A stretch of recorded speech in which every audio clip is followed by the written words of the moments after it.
De oorlog in Irak is voorbij. De puinhopen roken nog, maar de eerste bulldozers trekken het land al binnen. Nadat de coalition forces Bagdad eerst hebben verwoest, zijn er nu vooral Amerikaanse bedrijven die de wederopbouw van Irak mogen realiseren. Opvallend is dat deze bedrijven vaak mensen op de loonlijst hebben die afkomstig zijn uit de Amerikaanse politiek. Is hier sprake van belangenverstrengeling of is het een nieuwe globale manier van zaken doen?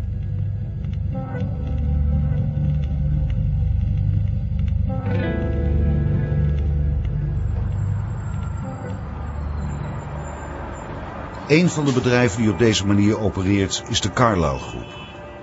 Op hun loonlijst staan mensen als George Bush senior, James Baker III en oud-premier John Major. De Carlyle Group is een private investeringsbank die weinig in de openbaarheid treedt, maar die een van de grootste Amerikaanse investeerders is op het gebied van defensie, telecommunicatie, vastgoed en financiële dienstverlening. Wat is de Carlyle Group? Wie zijn de mensen achter deze groep en hoeveel macht heeft Carlyle?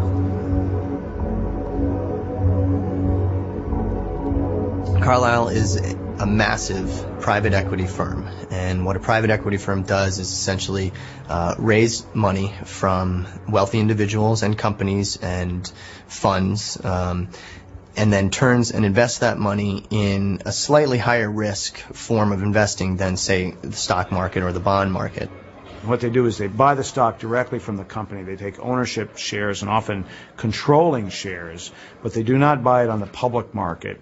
And they often have control of the companies they buy, which means that they do not have to, because the companies are privately owned, privately controlled, they don't have to, they're not subject to the securities exchange laws in this country. They'll purchase the company for a fraction of what it's really worth, and then turn the company around and sell it off for a huge profit. It's called the buyout practice. The list of knowledgeable institutional investors in aerospace defense is a fairly short list. And I think it would be widely acknowledged that at the top of that list is the Carlyle Group, located here in Washington, D.C., and considered by most people to be the premier investor in aerospace defense over quite a number of years. What is new about Carlyle is the size and the dimension of their success. My understanding is they are now the 11th or 12th largest defense contractor, a multi-billion-dollar annual enterprise with an almost obscenely high profit margin. So please welcome Frank Finelli. Frank? Well, super. It's great to be here back at the conferences that are put on here. As Jerry mentioned, the Carlyle Group, we're headquartered here in Washington, D.C. It's a global private equity merchant bank, and we probably do more leveraged buyout and venture capital investing related to defense and dual-use technology than any other private equity firm in the world.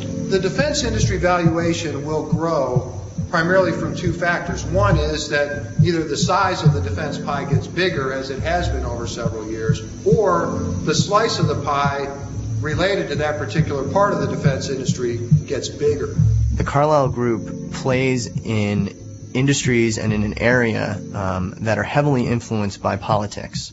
And in order to do that effectively, they hire some of the best-known politicians from all over the world. The first thing is, where do the dollars go? What is the defense budget and what does it look like? This is the way it's commonly captured by the DoD controller. And there's roughly $380 billion in the FY04 defense budget that was recently submitted. They hire defense experts like Frank Carlucci or Frank Finelli. They hire politicians like George Bush Sr. or James Baker III, and they hire businessmen, a number of MBAs, Ivy League MBAs, very, very bright business people from around the world. Most people think about this topic as simply the Iron Triangle, the relationship of the Pentagon with Congress and industry. So I'm a practitioner who has been on all three sides of this triangle over the last 25 years or so, and it really has been a lot of fun. The Iron Triangle is in some ways a uniquely American phenomenon. It's the confluence of the military, big business, and politics. And the combination of these three things is something that a number of U.S. presidents in the past have warned against. In particular, Dwight Eisenhower was very upfront about warning against the possibility of creating a military-industrial complex. By that he means a group of a business built around defense and military that becomes so large and so powerful that it's actually able to influence the politics of war. Nothing sort of personifies that euphemism of the Iron Triangle better than the Carlyle Group. They have it all in under one roof.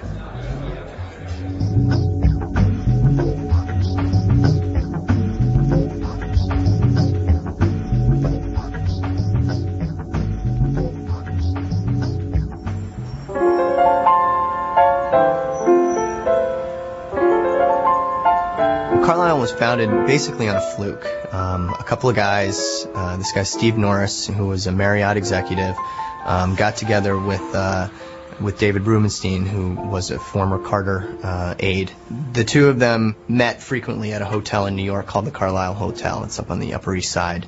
It's a beautiful, old, plush hotel. I always liked Carlyle. It sounded English. It sounded old-worldly. It just seemed to have the right kind of ring to it.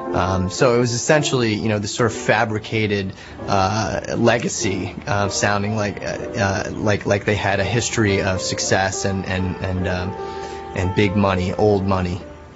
And ultimately, at the end of the day, no one had a better idea. But they made a very strange decision. They decided to base the company in Washington, D.C., which at the time no one could really understand because all private equity firms of this nature were based in New York. But as we talked to people about it, particularly some of the people that both David Rubenstein and I worked with, they thought we'd lost our minds. That it was too late, that what do we know about establishing a merchant banking business? I was a finance guy from Marriott and David was a lawyer. But we had this dream to build a merchant bank, a private equity investment firm that could take capital and intermediate that capital into companies or real estate or venture capital. At the outset, we really didn't envision entirely where it might go. We saw it simply an opportunity to take advantage of Washington and the people here and the access that people had to transactions. So to base the company in Washington, D.C. was a very strange decision, but as it turned out, it proved to be an extremely successful decision because of the direction that Carlyle eventually went in, which was to play in these very heavily government-regulated industries and to use ex-politicians to sort of pave the way for them. We started buying shares of a company called Fairchild, which was here in the Washington area, because we thought it was very cheap. And what kind of company was that?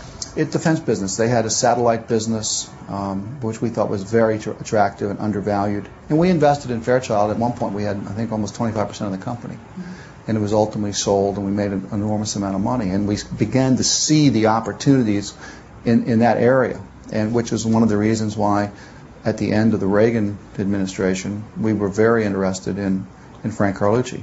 I will name as the next Secretary of Defense the best qualified man in America to carry on CAP's work, Frank Carlucci.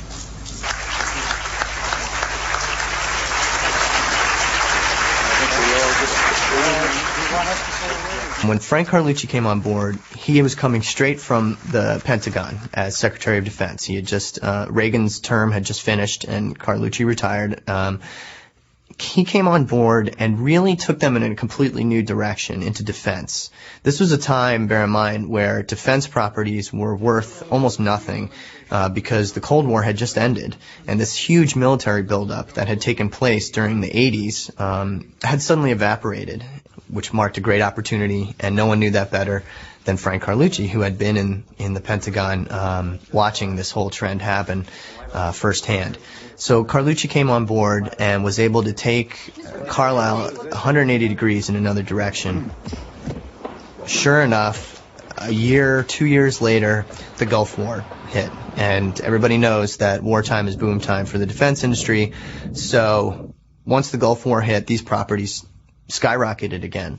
And Carlyle made a ton of money. They did very, very well. They really cleaned up during that 3 or 4 year swing.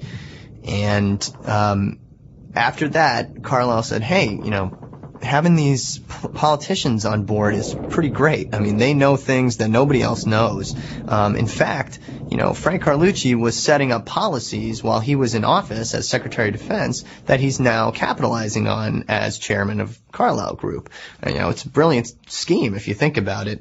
You set up the policies, you leave office, you go into business, and then you exploit those policies.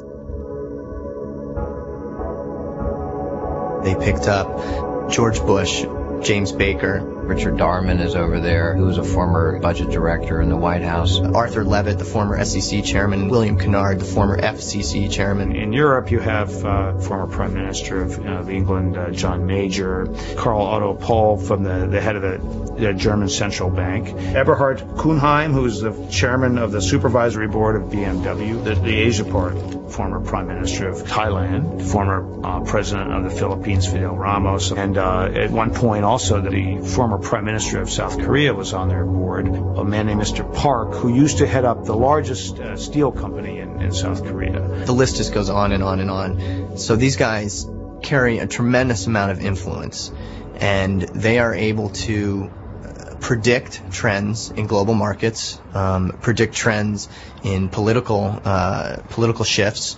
And in some ways, and this is the sort of the most insidious part, and if you want to be cynical about the Carlyle Group, you have to be concerned about their ability to influence these trends and actually affect change in government policy, which would positively affect their investments. Former government officials tended, before Carlyle, to go to academic institutions, or they tended to, some just retired, or many of them became lobbyists.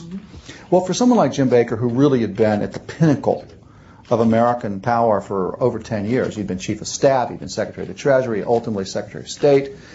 For Jim Baker to be a lobbyist or even to be a lawyer was not something that was terribly interested in him. If you're a Republican during a Democratic administration in the White House, for example, someone like James Baker, you're able to revolve out of the White House into the Carlyle Group, work there for a period of time, and then when that Democratic administration is through, like Clinton's was through in 2000, you're able to revolve right back into the White House. Colin Powell did that. Colin Powell did a little consulting for the Carlyle Group. He knows the guys very well. He knows Frank Carlucci very well. Frank Carlucci was his mentor as he came up through the ranks. And I think his relationship with the Carlyle Group personifies the gray area that the Carlyle Group works within.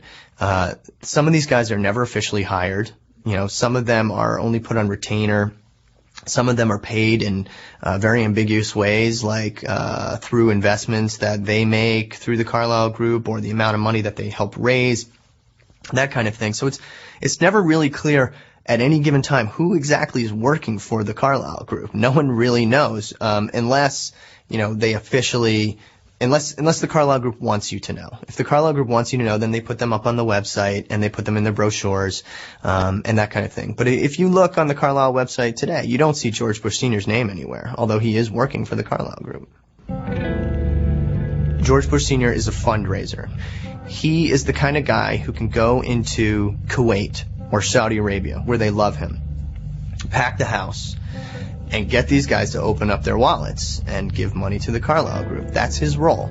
But if you look in over the history of this company, George Bush Sr. has clearly met with business leaders one-on-one, met with political leaders in South Korea and in Saudi Arabia, and that would lead one to believe that he's doing much, much more than just giving speeches for the Carlyle Group. I got a call one day from Carlyle after I blasted them in the papers, and they said that maybe we should get together and talk.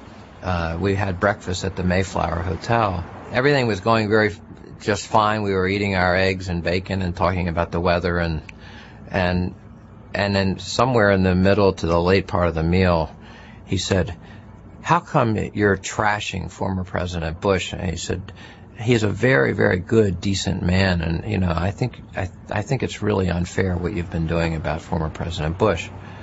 And I said, "Well, all you have to do is tell the world what exactly he's doing for you.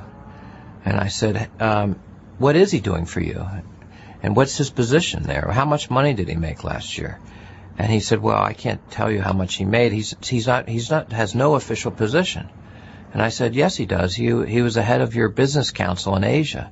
Last I checked, he still is. And he goes, well, that's just an advisory post. And he said, he just gives speeches. And I go, how much does he get a speech? And I said, I heard it's well over $100,000 every time he opens his mouth. And I said, so if it's just a few speeches, why don't you just tell us where and when and how much? And then people like me will go away. And he said, well, that's not possible. George Bush Sr. made it after he left the presidency. He was working for Carlyle and made several swings through East Asia, going to Thailand, going to South Korea and other places, sort of looking for investment opportunities for Carlyle. And Carlyle finally settled on South Korea. And then the way that overlaps with policy is during the Asia crisis, the International Monetary Fund came in with this rescue package for South Korea that the United States backed. And the U.S. used the IMF crisis to push through deregulation and changes in rules around foreign ownership, the changes that they'd been unable to press through, maybe 25 or 30 years of trade policy. In a matter of months, under this IMF package, they just rammed all these changes through. And one of the changes was allowing foreign banks to take ownership shares, controlling shares of Korean banks. And so Carlyle has been right in there, and they've bought one of the largest banks there, commercial banks. And so you can say that, Bush Sr.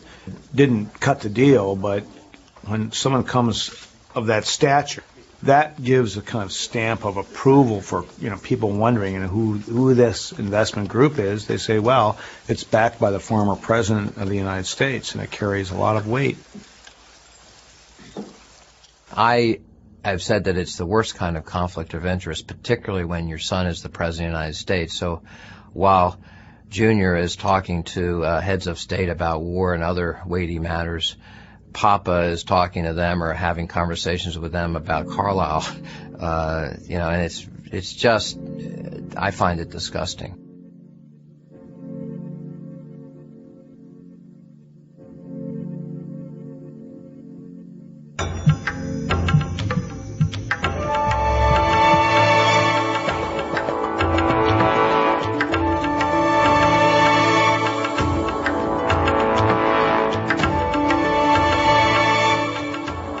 Carlyle bought United Defense, which is one of the largest military contractors in the country, in 1997, and they went on to work with United Defense on a very specific program called the Crusader. The Crusader is a huge howitzer. It's a mobile gun, but it came under fire by a defense panel that was paid to review the all defense purchases of the Pentagon. One fateful day, we were having a hearing on the upcoming defense authorization legislation, which is going to authorize almost an unprecedented amount of money for defense spending, $400 billion. After September 11th, huge defense money was unearthed. Our men and women deserve the best weapons, the best equipment, and the best training. And therefore, I've asked Congress for a one-year increase of more than $48 billion for national defense, the largest increase in a generation. The defense panel looked at the Crusader weapon in 1998, and they determined that it was too big and too slow for the modern-day warfare that the United States was likely to engage in, and the panel recommended that the gun be the gun contract be terminated.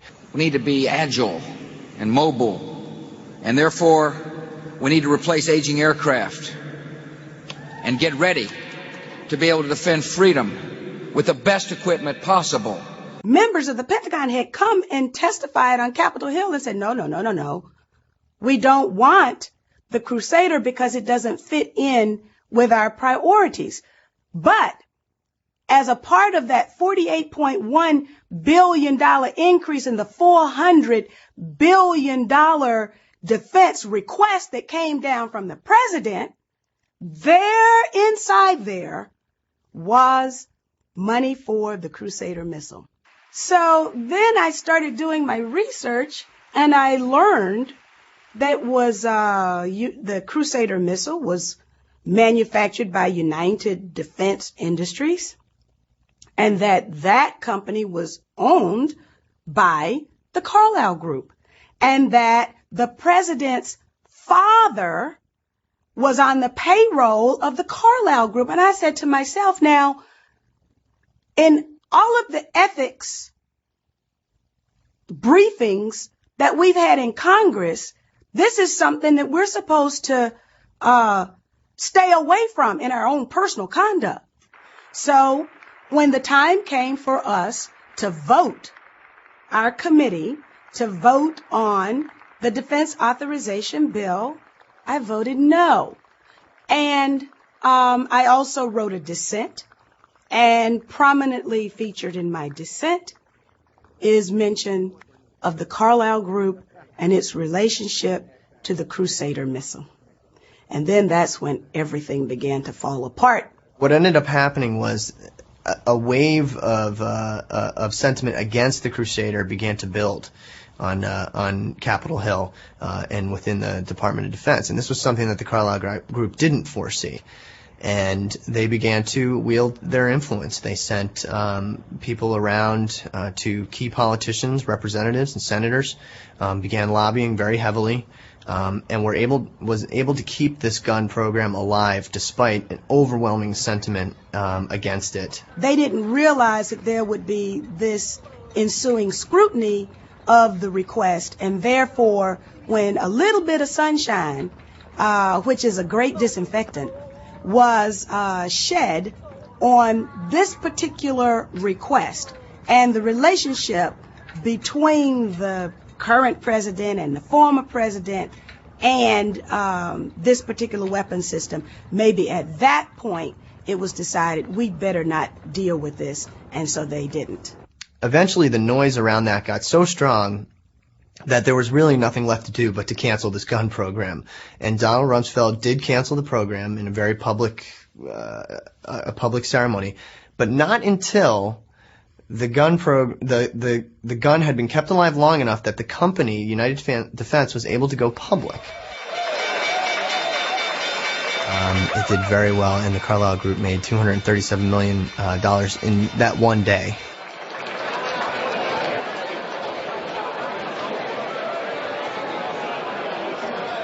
And what happened to you? Well, I was excoriated in the press. I was vilified. I was called unpatriotic. And then a very strange thing happened in my election. I'm a Democrat. What the Republicans did was the Republicans went out and got a black woman who was a Republican to run as a Democrat in my Democratic primary.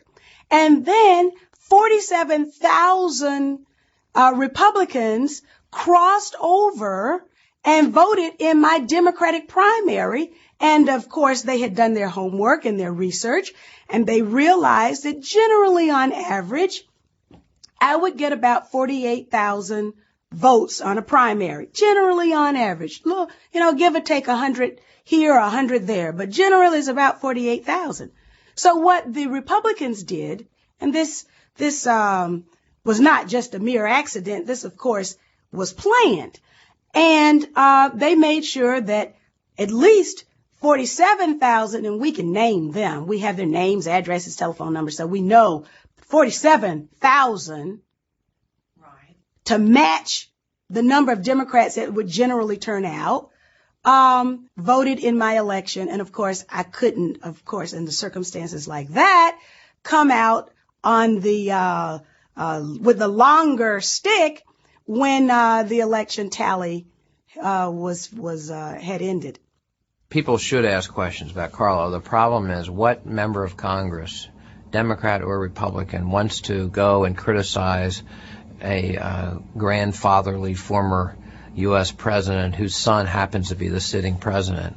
I mean, why don't you just take a gun and shoot your leg off? I mean, you know, it is not going to be very popular in Washington, D.C. You're not going to be invited to White House dinners. You're going to be shut out on the Hill when you deal with certain members who won't forget that you trashed a former president and his son. If you have an organization that is able to operate behind the scenes without real accountability, and that same organization has the ability to ruin political careers for people who are a little bit too inquisitive or a little bit too honest, or to shape public thinking, then we have the means for a kind of control globally that is probably unprecedented. It's sort of like shadow boxing with a ghost. You can't find the ghost.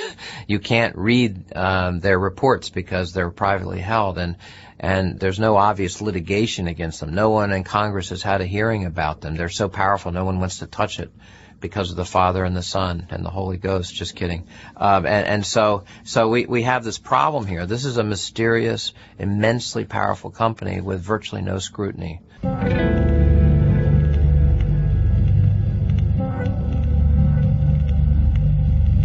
In the White House view, there's no ethical conflict in former President Bush and former Secretary of State Jim Baker using their world contacts, world leaders, to represent one of the most well-known military arms dealers, the Carlyle Group. The President has full faith that his family will conform with all proper ethics laws, and will act properly in their conduct, and that's exactly what they've been done, and there are no questions that we... It's okay for former President Bush to go to the Middle East leaders and sell guns and tanks and planes?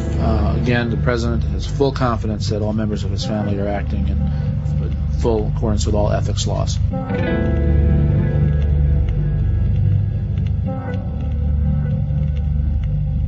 On September 11th, in somewhat of a horrible coincidence, the Carlyle Group was holding their annual investor meeting here in Washington, D.C., at the Ritz-Carlton Hotel.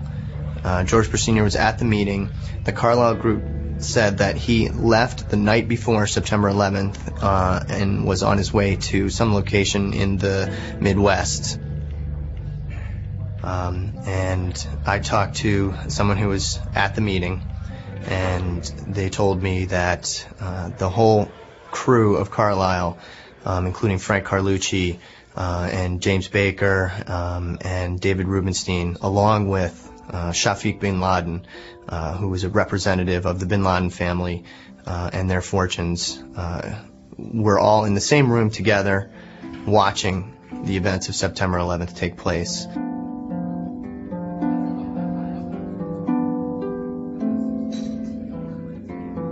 And I was totally shocked. I just couldn't believe that all of these people were in the same room watching these events happen. You know, it's just to see a confluence of international people of such political influence and intrigue to be gathered at the same place at the same time while something that affects all of them in completely different ways took place was just an amazing, amazing scene in my mind.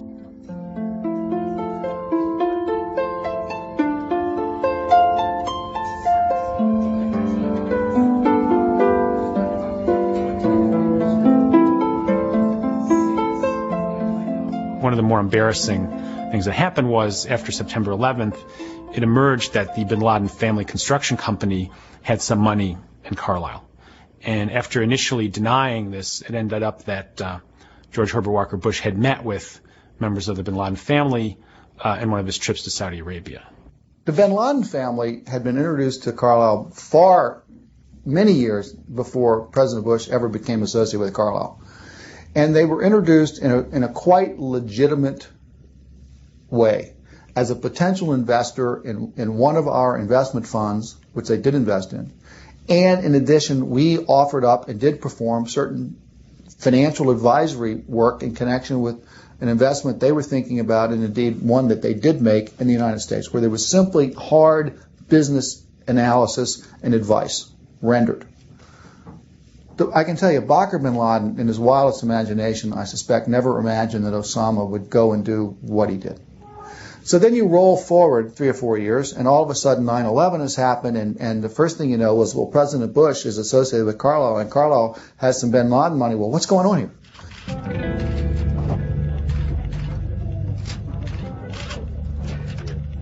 The relationships between Carlyle and Saudi Arabia began when Steve Norris developed a very nascent relationship with Prince Al-Walid bin Talal, who is a very wealthy, very flamboyant Saudi Arabian prince who loves the United States and loves to invest his money in the United States. There was always a running joke. You know, there's always been periods where there were capital, excess capital, and people would try to figure out how to access that. For a while it was the Japanese, and it's always been the Kuwaitis and so forth. And now it was the Saudis. And that was the Saudis, and people would say, let's try to find a prince to do something. I mean, it was the kind of thing you just said. It was humorous, and no one really...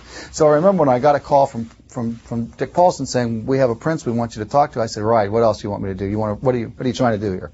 Do you want me to take you to lunch? I mean, what is it you really want? He said, no, you got to take this seriously. So I said, all right, okay. Because everybody had heard these stories for years. Prince Al-Walid is the grandson of the founder of the kingdom. It's Prince Al-Walid bin Talal, and Prince Talal, his father, had actually spent a fair amount of time around Washington. In fact, owned a major estate in Washington at one point in time. At the time, this was in the early 90s, Citigroup, which is America's largest bank, was faltering. It was in serious trouble. It was in danger of declaring bankruptcy. And Steve was able to put together a deal between the Prince and Citigroup in which the Prince invested $590 million into Citicorp. And an investment like this was enough to save the bank, and it was a big deal. It was the biggest deal that Carlyle had ever made. But then through the Prince, you got also in contact with the other yes, people through the profile and then as I said, we'd hired this gentleman Basil Rahim to introduce us, and so we went to meet with a number of Saudi families. And in fact, as you know, one of the families that was introduced to Carlyle and to me in those days was the Bin Laden family. The reason that all of this was able to happen is that the United States had just completed the Gulf War in, I think, 1991, and the Saudi monarchy was eternally grateful for what the United States had done. It had restabilized the Middle East. The big spur was the Gulf War, and people seeing, Bush Sr. and James Baker as the heroes of the Gulf War. The bargain that was struck basically gave the United States preferred access to Saudi energy in return for protection against foreign foes. And when the requirement arose in 1990, the United States kept its end of the bargain, stepped forward and helped to defend the kingdom and then liberate Kuwait. And the result was that there was an enormous outburst of good feeling in both countries. Trade boomed, and the military relationship, of course, became stronger than ever before. The Saudi people close to the Saudi royal family, as a kind of as a favor to their benefactors, Bush and Baker, encouraged private Saudi business people to invest in the Carlyle Group. A lot of what I was doing was trying to convince Prince Fahd Abdullah, who I think was an Air Force general, but also he was the minister in charge of the offset program, that Carlyle would be a good financial advisor. Carlyle managed this program for Saudi Arabia, which essentially was a program that encouraged investment from foreign countries into the kingdom, but the money that was made from those investments had to be reinvested. Some percentage of it had to be reinvested in the kingdom. you'd say, Your Highness, look, we have access at a higher level to some of these companies who have offset obligations. We think will be helpful to you in getting that interest generated. Now, they're not going to go do something just because Jim Baker says, why don't you do this? Now, can he get a meeting? Yes. Can we go in and make a presentation to the right operating group, and if it makes sense, are they going to take it seriously? Yes. That's what Jim Baker can do. So Carlyle was managing this program, which made them, in some ways, a gatekeeper to the investment community in Saudi Arabia. I mean, they knew where the money was coming from and where it was going to. So they had a very unique position in Saudi Arabia and grew very close with the royal family, with the Bin Laden family, and they were able to really cozy up with the Saudis and get a lot of investments from there. And this became a huge arena for corruption, because instead of just paying a bribe to somebody in the royal family, now you could set them up in business. And you could say, well, this business is part of our offset commitment to you that goes with this arms sale. And so we're going to take, this son of this prince and create a little company for him that's going to be funded by Boeing. But all Boeing's doing is recycling the money out of the arms deals. They get $9 billion, they kick some of it back. So Carlyle, I think, was brought in to try to put some legitimacy on this process. That was the foot in the door into Saudi Arabia. From there, they were able to expand their business in the kingdom through, they bought a company called Venel. The Venel Corporation is sensitive. It took the company 5 years to win the contract with the Saudis, and the negative interest displayed by some in Congress and the media has made the company men less than enthusiastic about talking about the Saudi agreement. We've been in business since 1931, and we've been in Saudi Arabia. We ran the Dhahran Air Base for 5 years for the U.S. government, and we've had technical services operations since 1944. I was on the board of directors of Venel for about a year and a half. Carlyle really didn't own that company directly. It was acquired by BDM, which was a company that we owned or had a controlling interest in, which we'd acquired, as I say earlier, as I mentioned.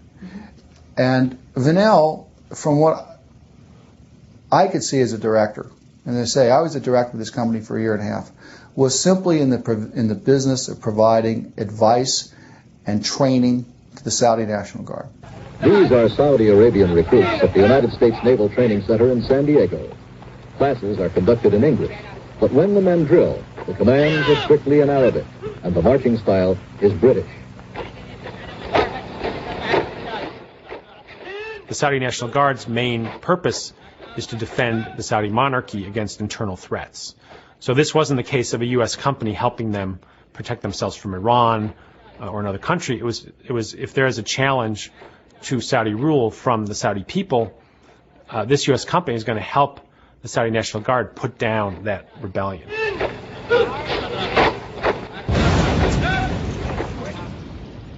Bij een bomaanslag in de Saoedi-Arabische hoofdstad Riyadh zijn zeker 6 mensen gedood en tientallen raakten gewond.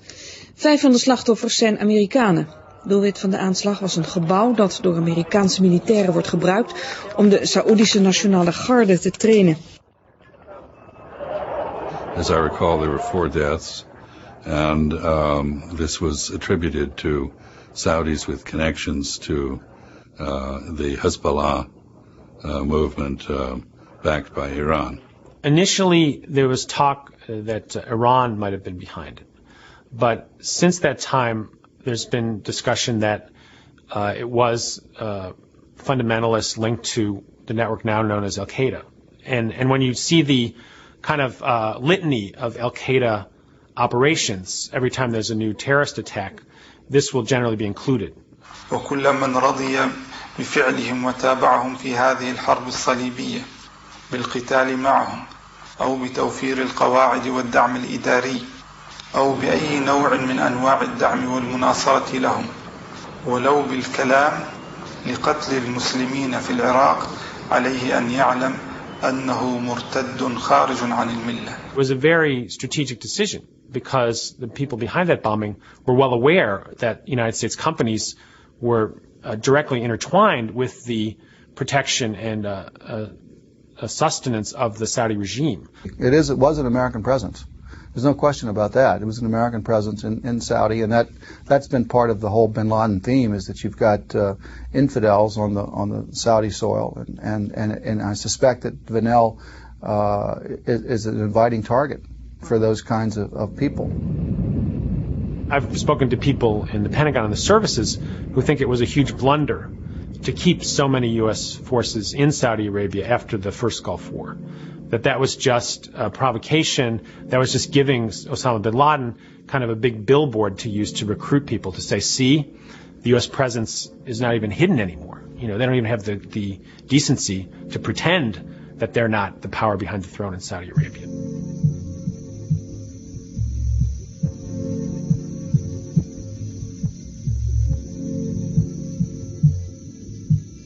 Certain countries have been targets of the United States with regard to terrorism, yet the biggest country involved in terrorism is Saudi Arabia. They finance it, and we have treated them with kid gloves. We have treated them as if they're not involved in terrorism at all. Is that because of groups like Carlyle that have significant investments with Saudi Arabian interests? Is that because George W. Bush's father is in fact part of the Carlyle Group and is close to the Bin Laden family? And that is why we asked George W. Bush to have his father remove himself from the Carlyle Group, because it presents a conflict of interest, or at least the appearance of a conflict of interest. I believe the Carlyle people, at least when I was there, and I know in my own situation, we spent an awful lot of time thinking about that and worrying about that. Thinking about what? Exactly? About the appearances of things. About how something we do might be perceived, and whether we care or not about it.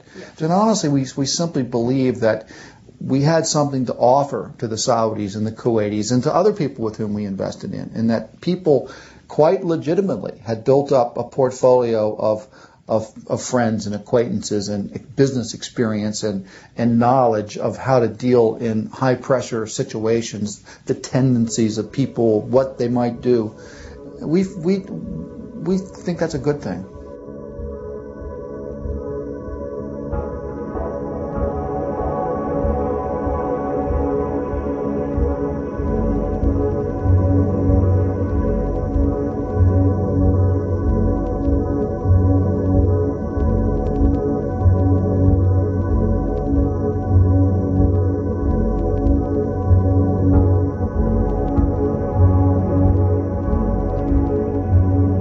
Your son is the sitting president of the United States, interacting with the same countries and ruling elites that you and your company are interacting with. It's pretty apparent that there's a conflict issue here. And the problem is, very few people in this country are talking about this. No one really wants to go there. There have been a few sporadic news stories about Carlyle, and there have been a few skunks at the garden party, like myself, talking about the former president. But generally speaking, the glare of publicity and the spotlight of public attention has not been put on former President Bush or his son about this problem. If the American people knew all the connections between prominent Republicans and Democrats in our country, with Saudi Arabia, with all of these institutions that have been... Personal relationships you're talking about. Yeah, business and personal relationships with these institutions that have far more to do with funding and sustaining terrorism than Iraq does, George W. Bush would not be reelected in 2004. This is George W. Bush, the President of the United States. At this moment, the regime of Saddam Hussein is being removed from power, and a long era of fear and cruelty is ending. American and coalition forces are now operating inside Baghdad, and we will not stop until Saddam's corrupt gang is gone.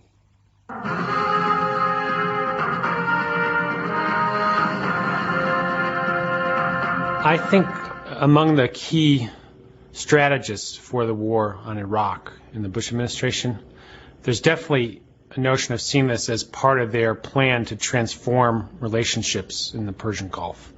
And so I think their feeling is that they can have a pliable regime in Baghdad that will play ball on oil politics and so forth, they'll be far better positioned to deal with Saudi Arabia.